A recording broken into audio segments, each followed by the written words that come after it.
The Oscars came out with their 2023 nominees. Today I'm going to go over each category I kind of did for the Joshkars and give my prediction on who I think the Academy is going to award come the Oscars in March. Now, if you like more of my personal opinion on who I think should have won and stuff, check out the Joshkars. I'll put the link below. Maybe there'll be a thing up here or wherever. I'll figure that out with YouTube. But I just want to go over with the Oscar predictions of the same basic categories and why I think certain people are going to win the Academy choice instead of my own. And let's just get started on this. We'll do this quick and easily, I think. The first category I'm going to go into, just like with the Joshkars, is makeup and hairstyling. We have Black Panther Wakanda Forever, Elvis, All Quiet on the Western Front, The Batman, and The Whale. These are the ones that are nominated for the hairstyle and makeup. I think because of how they transformed Brendan Fraser, I think we're going to see The Whale pick up this win. It's not nominated in many other places. I think that might be a little bit of a snub on my personal opinion, but I definitely think out of these contenders, Black Panther Wakanda Forever, Elvis, and Batman hold some type of chance at winning, but I definitely think this is going to be The Whale. They're going to give this one as one of the wins for The Whale this evening that they have a chance to. For Best Costume Design, we have Babylon, Mrs. Harris Goes to Paris, Elvis, Everything Everywhere All at Once, and Black Panther Wakanda Forever. Now, I'm going to go with Everything Everywhere All at Once as well. I think the Oscars are going to win. I think we might see a very good night for this movie. Don't be surprised, though, if Babylon, Black Panther, if any of the other nominees win this. Mrs. Harris Goes to Paris could be a quiet sneak for it. Black Panther Wakanda Forever as well could be very, very good in this category, and I wouldn't be surprised if Elvis or Babylon take this home either. Next up is going to be visual effects, Avatar: The Way of Water, Black Panther Wakanda Forever, All Quiet on the Western Front, The Batman, and Top Gun Maverick. You may be wondering, why are some of these nominees in yellow over white? Well, that's because in the Joshkars, anything that was nominated anything I put on my nomination list for the Joshkars, I kept in yellow, and that's kind of your way of showing my personal taste throughout the year and what I would list as my 5 best in each category. So if you see a movie in yellow, it's because that's just my personal opinion. I'm just basically listing the Joshkars in there in that type of a way. And I think I did this for this category because we all know Avatar: The Way of Water is going to be the winner here. Its visual effects are superb. The movie is very much built on that. And I think this, if it doesn't win, it'll be the biggest upset of the night. This is the number one lock for me. Put all the money on Avatar: The Way of Water, and you'll get your money back on whatever odds are for that. Now, for Best Sound, Babylon, All Quiet on the Western Front, The Banshees of Inisherin, Everything Everywhere All at Once, and The Fabelmans. Now, this is one you can see I did not do well with sound with my choice. I thought things like Top Gun Maverick might be in there. But Babylon was the only movie I had put in sound, and I actually think the winner of this category would be All Quiet on the Western Front. I think some of the more technical categories, I think there's a good chance we might see All Quiet on the Western Front take some home. But don't be surprised to see Everything Everywhere All at Once, Babylon. Those are my 3 frontrunners for this category, but I'm going to predict that All Quiet on the Western Front is going to take this category home. Next up is Best Production Design. We have Babylon, Elvis, Avatar: The Way of Water, The Fabelmans, and All Quiet on the Western Front. I think this is a tougher category. I definitely think Elvis is going to win, though. I think the way it transformed a lot of the sets, both the Vegas side and kind of the Tennessee and Deep South side, to feel more like it was in the old 60s era, 50s, 60s, 70s, when Elvis was growing up. I see this winning Best Production Design, but again, All Quiet on the Western Front, Avatar: The Way of Water, and Babylon are right there, I think, neck and neck. I don't think The Fabelmans, I hope it doesn't win. I don't think it should win this category, but my bet is on Elvis here. Best Animated Film. We have Marshall the Shell with Shoes On. I didn't know this was going to be an animated film. It's kind of half live action, half animated. I don't know why then Avatar: The Way of Water can't be an animated film. It's more animated than Marshall.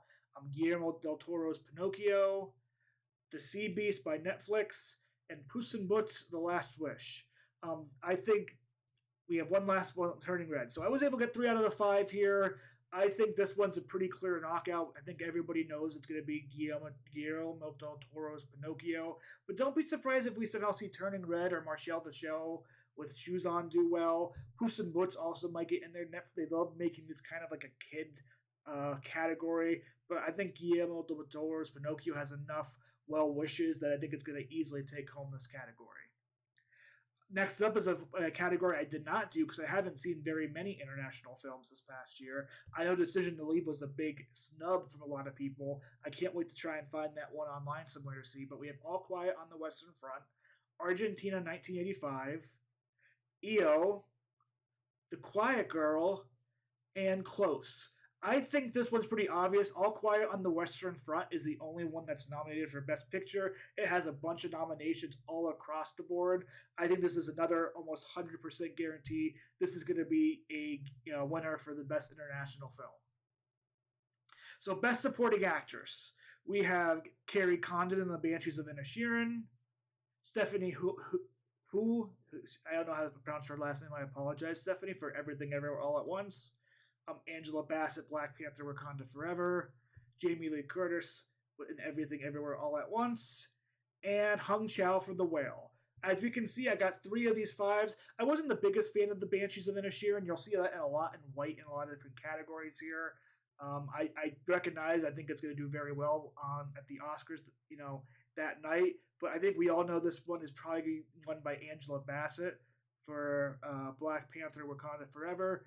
I think she's the lead in favor. I think a lot of people want to see her win this. I think her being the only black nominee, I think it's going to be in the back of voters' minds to kind of make up for Danielle and Viola Davis's snubs in the Best Actress category. But I think Angela Bassett also deserves it, so I don't want anybody to think I'm making this political in any type of a way. She was my winner for the Oscars, and I think she's going to win here pretty easily. Best Supporting Actor, Ke Huy Quan for Everything Everywhere All at Once, Judd Hirsch for The Fabelmans, I think I spelled his name incorrectly, Brendan Gleeson for The Banshees of Inisherin, Barry Keoghan for The Banshees of Inisherin, and Brian Tyree Henry for Causeway. Now, Brian Tyree Henry, I was nominated in my Oscars for Bullet Train because I love Bullet Train a lot. I think it's very underrated. I think you should go check it out on Netflix if you haven't seen it. But he got put in a good performance in Causeway. So I wanted to take credit for nominating him as one of my supporting actors, but obviously I didn't nominate him for Causeway. But I think it's kind of funny to see the name pop up here in a different type of a way. I think this is another lock of the night. I think Ke Huy Quan is winning everything. I think it's the best story. If I was the Academy, I would make this the first award you do. I think he's going to give a great speech. I think he's going to be likable. I think it's a great way to set the mood for the whole entire evening of the Oscars. I think you're going to bring people in. They're going to see this first award. They're going to see somebody very wholesome, somebody they love from the prior movies. And I think it's going to keep people watching the show throughout. So if I was the Academy, and if I was, I think, at ABC, I would be making sure Ke Huy Quan was the first person who was awarded an Oscar on that evening, that Sunday night. Best Score. This is going to be a lot of butchering of names, so I apologize. I don't think anybody's going to see these people there, but if you know them, and if you let me know down below how bad I butchered these names. We have Volker Bertelmann for All Quiet on the Western Front, John Williams, The Fabelmans, Son Lux, Everything Everywhere All at Once, Justin Hurwitz in Babylon, and Carter Burwell in The Banshees of Inisherin. I think Son Lux was probably my biggest surprise. I didn't think that was going to be in there. I'm surprised The Batman didn't make its way into the best score. But I think John Williams, this might be his last time getting nominated for this one. I think the Academy was going to want him to win. I think this is going to be kind of a career. Everybody wants to see John Williams get one last Oscar before maybe he retires or, whatever happens with the rest of his life. Best Film Editing. The Banshees of Inisherin. Everything Everywhere All at Once. Tar. Elvis. And Top Gun Maverick. I think Everything Everywhere All at Once succeeds because the editing and the acting is so good. And I think it's transitioning between scenes and stuff. It could have felt very confusing, but the film was edited so well together that it really held through. And it was, for me at least, and for people, my friends and family, they understood the movie overall. It didn't lose itself. So that's why I'm giving this the best film editing prediction. I think this is a toss-up between this, Elvis, and Top Gun Maverick. You might get Tar and Banshees in there, but I really think those are the three front runners, and Elvis, Top Gun, and everything. Best cinematography. Now, this was one of my biggest snub. If you saw my short earlier, I think Top Gun Maverick not getting in for best cinematography, a movie that was kind of built on the awesome cinematography inside the fighter jets, directing the plane battles. A lot of that was practically done. I thought it was a shoe-in, not just to get nominated in the category. I thought it was a shoe-in to win this category. So for it not to even be in here, I am extremely surprised about that. But with the best nominees, we have All Quiet on the Western Front, Elvis, Bardo, False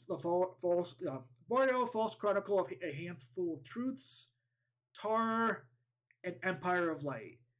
I think All Quiet on the Western Front is going to win this. I think it had a great cinematography. It got that dirty feel of World War I in there. I think Elvis and Empire of Light are the two other big favorites. And don't sleep on Bardo. I think the only one that's out of this is really a Tar. But I do think All Quiet, just like with some of the other categories, it's going to win a lot of technical categories moving up throughout, because I think that's where the film shines the best. Now, I just did a best screenplay, so I only made 5 basic screenplays for the Oscars, but I did get some of the ones right for original and adapted. So let's see what I think is going to win here. So we have Living, Top Gun Maverick, Glass Onion and Knives Out Mystery, All Quiet on the Western Front, and Woman Talking. I gotta say, Top Gun Maverick making Best Adapted Screenplay over The Whale was... The movie is really basic. It's really just a repeat of a lot of the first movie. I think this was not the aspect of the movie that I enjoyed, but hey, the Academy awarded it, and there's nothing wrong with that. People liked it that way. That's just how it is. I definitely don't think the winner of this, despite having Glass Onion as one of my best screenplay nominations, I think the Academy in this is going to award Woman Talking in the adapted screenplay category. I think that's going to be a big win for that movie in the night. So for the original screenplay, we have Triangle of Sadness, The Banshees of Inisherin, Tar, The Fabelmans, and Everything Everywhere All at Once. And the winner I had for this one, I think, is The Banshees of Inisherin going to win this one. I think they're going to love how the friendship is kind of a metaphor for the Civil War that went through with Ireland. I think that on a Academy level, this is probably going to be the one category that's almost the biggest lock of it for the night. So I think that is probably like a 75% chance of winning here. Don't sleep on Everything Everywhere All at Once or Triangle of Sadness. But those are my 3 front runners for the original screenplay, with Banshees in a big lead. So best lead actor, we have Brendan Fraser for The Whale, Austin Butler for Elvis, Bill Nighy for Living, Colin Farrell for The Banshees of Inisherin, and Paul Mescal Aftersun. Now, this was the very last one I predicted. This is a 3-horse race between Austin Butler, Brendan Fraser, and Colin Farrell. And I personally think, despite me loving Brendan Fraser in The Whale and thinking he has a good shot of winning, something is just telling me Hollywood is kind of moving behind the Banshees a little bit in different places. And I think Colin Farrell is going to win this award. And very well deserved. I think this is a great list of 5 actors, and I would love to see, I can't wait to see Living and Aftersun just get kind of their performances of those nominees. Austin Butler was great as Elvis. I wouldn't be surprised to see him coming in and winning. Wouldn't be surprised to see Brendan Fraser win, but I do think Colin Farrell is going to be the Academy's choice here. Best Lead Actress. We have Anna de Armas in Blonde. I don't know why she's nominated, but she made it. Andrea Riseborough for To Leslie. Cate Blanchett in Tar. Michelle Williams, another one I don't think should have been nominated for The Fabelmans. And Michelle Yeoh in Everything Everywhere All at Once. The yellow represents the 2-horse race that is the best lead actress. I think a lot of people are going to be pushing for Cate Blanchett for Tar. She was very good in that movie. I wasn't the biggest fan of the movie, but I can't deny that she was a standout, and I think she's a lead player. I really hope, though, and I'm predicting that it's going to be this way, that Michelle Yeoh gets her Oscar here for Everything Everywhere All at Once, because I think that movie depends so much on her performance and all the different ranges she has to play.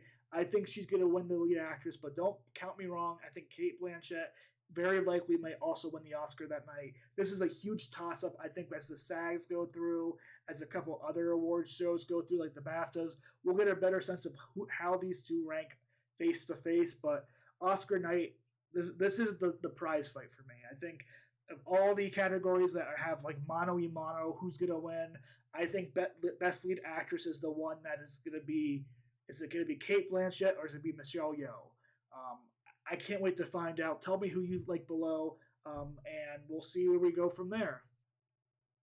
Best Director, Daniel Kwan and Daniel Scheinert for Everything Everywhere All at Once, Martin McDonagh for The Banshees of Inisherin, Todd Field for Tar, Steven Spielberg for The Fabelmans, and Ruben Östlund for Triangle of Sadness. I think this is going to be, even though it's not the one I would pick, I think Steven Spielberg for The Fabelmans is going to be the winner here. I don't think The Fabelmans are going to win very many awards. I think it's really going to be Best Score and Best Director. This is going to be their way of giving Steven Spielberg an award, for a movie that kind of made by himself. It had really good directing in it. I can't deny that. Wasn't one of my top movies of the year. But I do predict the Academy giving Steven Spielberg this award. But don't be surprised if you see either Martin McDonagh or the Daniel Daniels take home this award. But I put Steven Spielberg as my prediction down. I give him about a 45% chance at winning. Now, Best Picture, we have All Quiet on the Western Front, The Banshees of Inisherin, Avatar: The Way of Water, Triangle of Sadness, Everything Everywhere All at Once, The Fabelmans, Woman Talking, Tar, Elvis, and Top Gun Maverick. As you can see, of my top 10 movies I put for Best Picture, only 3 of them made it in here. A movie that, I was very big on, that got a lot of nominations, but also a nomination in Best Picture with things like The Northman, Bullet Train, trying to think of a few others. I'm very surprised. Oh, Nope was another one. I'm very surprised that we got both Avatar and Top Gun Maverick. Again, I am not in the minority that love those movies. A lot of people do. I don't think it's a bad thing that they're in here. I'm happy Triangle of Sadness and Women Talking made it. I'm sad The Whale missed out because of a movie like Top Gun Maverick or Avatar: The Way of Water. Elvis is a big, I think, underdog in this category. I think it's number 3 in terms of what might win. The number 1 and number 2, it could be Banshees of Inisherin and Everything Everywhere All at Once. This is very much like Best Lead Actress. I think it's a toss-up. We'll kind of know throughout the night who's leading where, but if it goes kind of the way I'm predicting here, both of them are going to have a lot of wins in different categories. So I think going into the finale, it's going to be a huge toss-up battle. And I think Everything Everywhere All at Once is going to pull through and win the Best Picture nomination this year. It came out last year all the way in April. So it's so interesting to see a movie that came out so early in the year hold its momentum all the way through the year and be able to take the Oscar for Best Picture. Again, I think this is between Everything Everywhere All at Once and Banshees of Inisherin. It's going to be a slugfest. I'm interested to see how all the different awards lead up to it. They haven't really had to compete against each other yet. So yeah, tell me what your Best Picture is down below. If you like this type of content, if you like short reviews of movies, give a subscribe to the channel. I'll be posting out some this weekend, TV show movie reviews. Tell me what you think about the Oscars. Are you excited? Are you not excited? What were your biggest snubs? What were the things you were so happy to see nominated? Let me know that all below. And until next time, I hope you have a great week. I'll see you Monday when I go over what I watched this week and give a little bit more detailed reviews of the movies and TV shows I checked out over the week and the weekend. So until then, have a great time, and I hope you the best. Peace.